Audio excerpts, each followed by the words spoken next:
Less than 3 hours after leaving port in Saudi Arabia, a fire alarm sounded in the engine room. But the ship did not turn around. Instead, the owner ordered the captain to continue toward land. What happened next would kill over 1,000 people, not because the fire was unstoppable, but because fighting it triggered a cascade of decisions that sealed the ship's fate. The Al-Salam Boccaccio 98 was a roll-on, roll-off ferry, a design that prioritizes speed and cargo capacity over stability. Originally built in Italy in 1970, it had been refitted in 1991 with additional upper decks and a widened car deck. On this voyage, the ship was packed, 1,400 vehicles aboard, 1,321 passengers, and 97 crew members. That was more than 200 passengers above certified capacity. The ship sat heavy in the water as it pushed into darkness. At 19:09 UTC on February 2nd, about 2 hours and 20 minutes after departure, the fire alarm triggered in the control room. It was a controlled alert. No general alarm sounded to wake the passengers sleeping below. Crew members responded immediately with water hoses. They extinguished the electrical fire that had ignited on the car deck. It seemed contained, but in fighting the flames, they were about to create a much larger problem. As thousands of liters of water poured onto the car deck to suppress the flames, the ship's drainage system, its scuppers, began to overflow. The enormous volume of firefighting water, mixed with luggage and vehicle residue, clogged the drains. Water that should have flowed overboard accumulated instead, pooling across the lowest deck of the ship. The vessel began to tilt. Slowly at first, then noticeably. A list to starboard developed as the weight of trapped water shifted the center of gravity.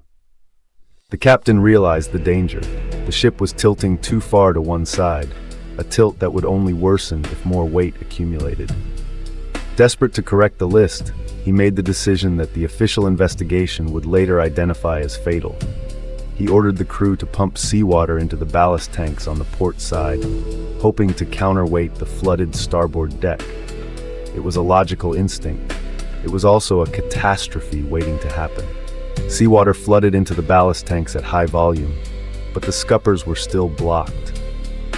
As the fire suppression water continued to accumulate on the car deck, the ship's list grew worse, now reaching 25 degrees. The vessel was tilting so severely that unsecured cargo began to slide. The free surface effect, a phenomenon that has capsized RoRo ferries before, was taking hold. A shallow layer of water on an open deck can shift from side to side with terrifying speed as the ship rolls, destabilizing it further with each movement. By this point, no SOS signal had been sent. No general alarm had sounded to evacuate passengers. The crew was following orders from shore even as their ship became unstable beneath them. The window for a controlled evacuation was closing. The ballast pumping intensified the list rather than correcting it. Seawater from the pumped ballast tanks began seeping into the ship's corridors and compartments. The design of the RoRo ferry, with its open car decks and minimal internal bulkheads, meant water could move freely throughout the vessel. Passengers in their cabins would have felt the ship tilting, heard alarms, but received no organized instruction. Many did not realize they were in immediate danger until it was too late. The Al-Salam Boccaccio 98 capsized and sank approximately 87 kilometers before reaching Safaga. The entire catastrophe unfolded in under 3 hours. Of the 1,418 people aboard, 1,031 died. Only 388 were rescued by passing vessels and Egyptian rescue crews. The ship's owner, his son, and 2 company employees faced trial. An initial acquittal in July 2008 was overturned in March 2009. The owner received 7 years in prison. 2 employees received 3 years each. The investigation concluded that safety certificates had been forged, life rafts and extinguishers were unfit, and the ship was operating illegally on international routes. The official investigation found something darker still, a pattern of willful neglect and what investigators called wicked collaboration between the ship company and government officials. The ferry should never have been at sea that night. It was overloaded, under-maintained, and operated under false documentation.